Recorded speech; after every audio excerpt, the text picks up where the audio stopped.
something I had to think about with the theater kid thing that Tommy brought up.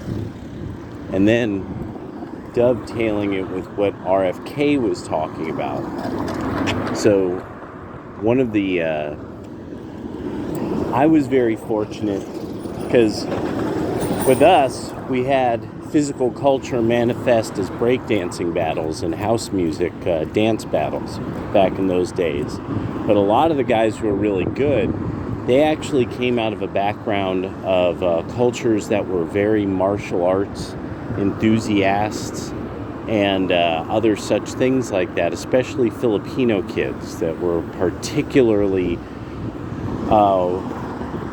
just very, very good at breakdancing and house and all that kind of dance and stuff like that. And the idea of them getting together places to train was just very normal. When I visited Israel on that short little trip that they sent me on for the public school system, there was things that I picked up on that I realized these veterans groups obviously in some way stay very, very tight. There was just something that I don't quite recall, that it was people who had been in the same unit were very closely in touch with one another. And fundamentally, I also got the idea that it was very geographically based, with local divisions. Yeah. And so anyway, the other thing was that later I came to find out a lot about the development of martial arts training in Israel coming from all over the world, and especially then the diaspora in the colonial realms, in the colonial world, from all kinds of different nations. So these are people that have seen a lot of different types of martial arts training and a lot of different types of theatrical training as well.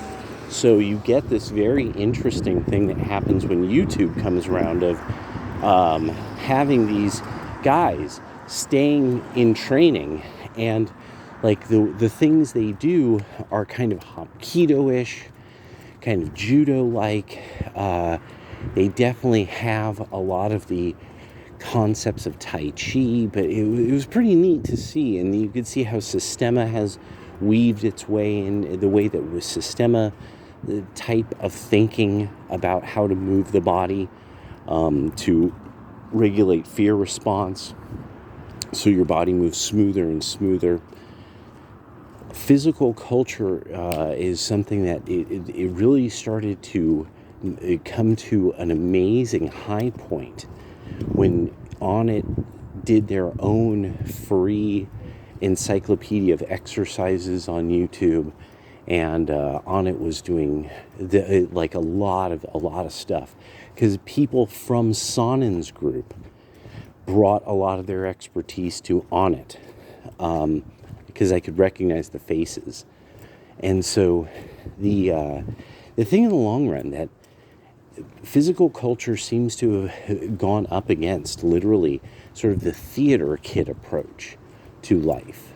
And then the weird urinalist way of thinking, where it's like, why that it's shunning physical culture because it's very real.